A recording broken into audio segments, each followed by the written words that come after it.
Welcome back to the Red Path. Today we're going to take a close look at the Rhino and see how to get the most value from it in your army.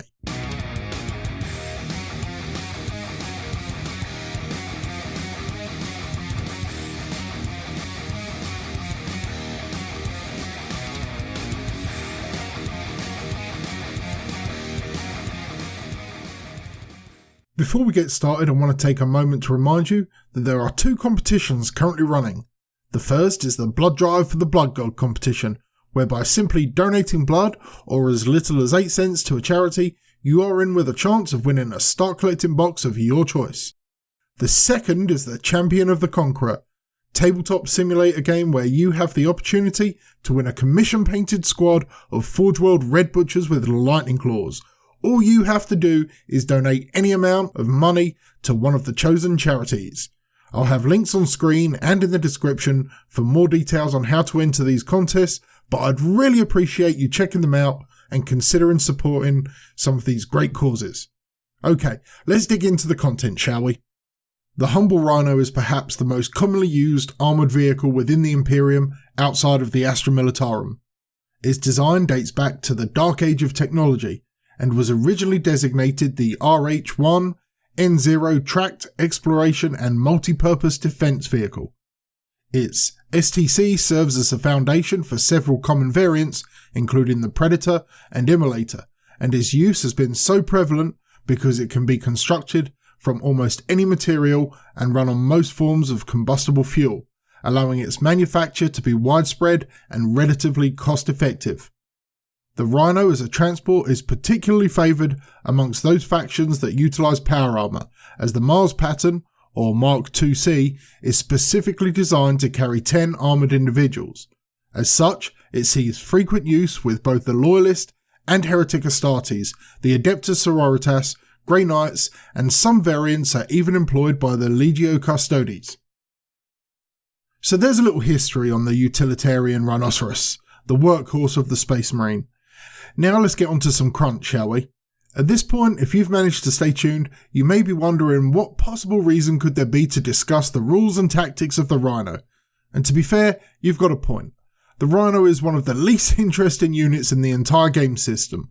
However, to me, this means it has a secret weapon built inside. Much like playing World Eaters at a high level tournament poses an advantage. An opponent playing with a meta list will likely not be familiar with the sorts of things we may throw at them, and so likewise, I feel it's important to really understand each and every model we have on the table, and not discount them as throwaways. To this end, let's dig in with the basics. Clocking in at around 80 points, a slight increase over the end of 8th edition, but nonetheless a relatively cheap option compared to other transports, the Rhino possesses a move of 12 inches, weapon skill 6, ballistic skill 3 up, strength of 6, toughness 7, 10 wounds, 3 attacks and a 3 up save. Its movement degrades to 6 and then 3, its ballistic skill to 4 and then 5 up, and its attacks to D3 and finally 1. However, only its degrading movement is of any real concern to us. It comes equipped with a stock combi bolter and can be upgraded with a second combi weapon and or a havoc launcher.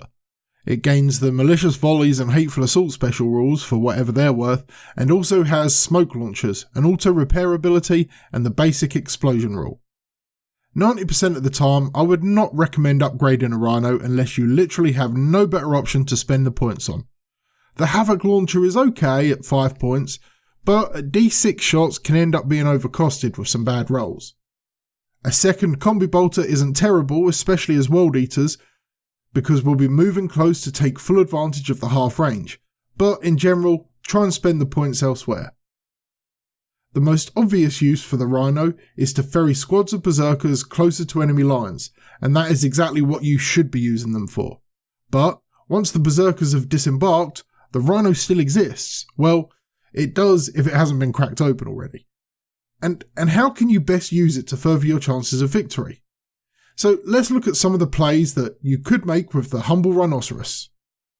To start with, whilst the Rhino is an armoured personnel carrier, it is relatively squishy and considering its premium cargo needs to be protected as much as possible. Deployment wise, you should aim to position your transports in such a way so they are hidden from as much anti-tank fire as possible, but still have solid routes of egress to get the troops inside well positioned for their disembark. In the event that this isn't easy or amicable, you do have access to a couple of buffs. The first is dependent on whether you go first or not, but in most circumstances, if you move your Rhino turn 1, you're going to want to use your smoke launchers whilst it's free to do so. Remember, this is almost certainly going to be a stratagem ability with a Codex drop. Even if you've kitted your Rhino with a combi melter, it's unlikely to be in a prime position on your first turn, so buy it some protection by giving it -1 to hit. On top of this, if you run a Dark Apostle, access to Illusory Supplication can provide a 5-up invuln save to units within 6 inches. As the prayer is within 6, this does mean you can likely afford to advance your Rhinos alongside an advancing Apostle, just move the Priest first, and still utilise smoke launchers, which can be used even when advanced. This will provide you even more resilience. After protecting your Rhino and hopefully safely disembarking your troops, what next? Well, one obvious use is to move them to sit on objectives that are unlikely to be contested, those in your backfield for example. If your opponent needs to swing the points, it takes some premium shooting to pop a Rhino, and an empty one is of very little value other than what it's scoring you. You should probably have a second unit, Spawn or Cultist for example, backing up any vulnerable objectives, just in case. Another oft-used tactic with empty Rhinos is to eat Overwatch, and whilst this is much less a thing in 9th edition, there will still be situations against Tau or against a particularly nasty Daka blob of infantry for instance, where it's something to be prepared for. An interesting tactic which cropped up in my Discord server when discussing how to deal with the new Drukhari rules and their remorseless abilities to destabilise fight orders was to use a Rhino to charge and tag one end of a fighter unit and use Berserkers to hit the other end, thus preventing a full pile-in by the Blender Drukhari models and wholesale eliminating our out-of-breath Berserkers until they can actually swing. In addition to this, as I mentioned in a previous video, using a Rhinos as literal cover can be a clutch move. The standard Rhino profile will cover most Chaos Infantry models from purely horizontal gunfire. So, if your Berserkers don't have a decent place to seek cover before their charge, you can position a Rhino in between them and shooty opponent's units and gain at least some respite against small arms fire. Further to even this tactic is that of move blocking. As mentioned, the Rhino, once emptied, is going to be a low value target for your opponent, who will be much better suited focusing on your Berserkers or backline threats. With this in mind, a well positioned Rhino can prevent most ground based units from getting effective movement by clever positioning, or at least forcing them to circumvent the shell, adding 3 or 4 inches to their journey. Plays like this are often the sorts of ones that actually win games, as opposed to just a lucky dice roll. Destabilising your opponent's plans and taking control of the momentum of the battle are absolutely integral skills to hone as a competitive player, and even more so for a World Eaters commander, as we are severely struggling against the plethora of rules and abilities new Codex armies are gaining. Whilst I've not advocated for spending many points on upgrading the Rhino, subscriber Wit23 recently commented on another video about the utility of Combi Melter on the Rhino, and I would agree that if you're going to take a Combi special weapon, a Melter is useful, especially if you've not equipped them anywhere else in your list. As your opponent is rarely going to want to shoot an empty Rhino, giving it just a little bit of bark to its bite could be very interesting.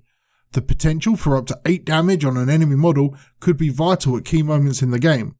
I don't know if it's how I would honestly spend 10 points, but it's certainly an option. Sadly, it's not as effective as the cheesy Combi Plasma play from early 8th edition, but it's something to think about. For those unaware, for the majority of 8th edition you could advance your Rhino turn 1, position it so it would have a target that was naturally or likely to be -1 or -2, giving your shooting a severe negative modifier.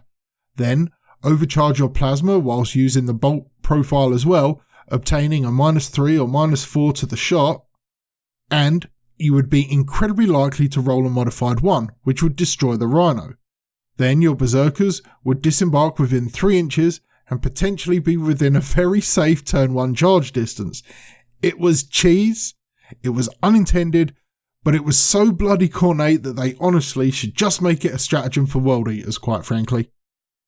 Okay, moving on to the last part of the discussion. what I'd like to see for rhinos with our Codex. Based on the Space Marine datasheet, I doubt we'll see any major changes barring the smokescreen keyword, which will mean the smoke ability will cost 1 CP, but will at least be able to be used multiple times. Not that that's any better really, but still, it's something to remember. Rather, improving the utility of the Rhino will hopefully come in World Eater's stratagems or Legion traits. For example, the ability to disembark after a transport has moved, but also be eligible to charge, would be amazing. Perhaps some sort of chaotic upgrade, spiky bits, or dozer blades or something. Something to make the rhinos quite killy if they charge something, whether it's an option of D3 mortal wounds on a successful charge, or not a terrible fighting profile. Whatever happens with our Codex, we will certainly need something to improve our mobility or resilience, and rhinos offer us a small amount of both right now, but they just don't quite cut it against most armies. Hopefully we'll see some decent improvement when the time finally comes. Let me know in the comments how you think the Rhino should be improved for World Eaters, or let me know any tips and tricks you've developed to make sure they do what they need to do. Okay, that's it for now folks. Until next time, stay healthy, stay safe, and kill main burn.